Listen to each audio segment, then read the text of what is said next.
Hey folks, I'm Ryan Goodman, and I've been invited today to share with you a few tips on my advocacy efforts and hopefully get you started down the road of sharing your passion for agriculture and food topics.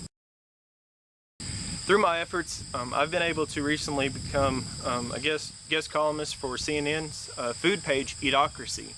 And this has been a really great experience. I kind of commented on news articles here and there on the page, and really tried to just be honest about it and to kind of have a real comment to add to the conversation, where so many people were being extreme, in one side or the other, and so often we get caught up in our conversations and they become defensive.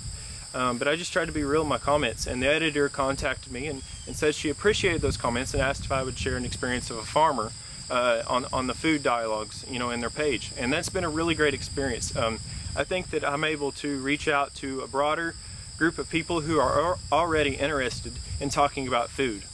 And for someone who wants to do that, that's not something that happened overnight. You have to be consistent in your advocacy efforts. Branch out into other conversations and be realistic about the objectives and what happens, in farming and ranching, and answers people's concerns. Don't always be defensive. Realize that this is something that will not happen overnight. It takes time, and I think it takes a dedication to being consistent and timely, and having if you want your blog to grow and to develop, reciprocate your comments. If you receive comments on your blog, reciprocate that and share on other people's blogs and comments on their stories, and people really grow and attach to that, and try to branch out, not only farming and ranching blogs, but comment on other food stories or whatever your interest may be.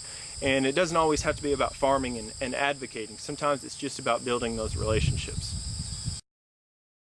If you'd like to learn more about my story and tips that I have to share on using social media for agriculture advocacy, you can visit my blog at agricultureproud.com, or you can find me on Twitter at AR_ranchhand, and on Facebook, look up my Facebook fan page at I Am Agriculture Proud.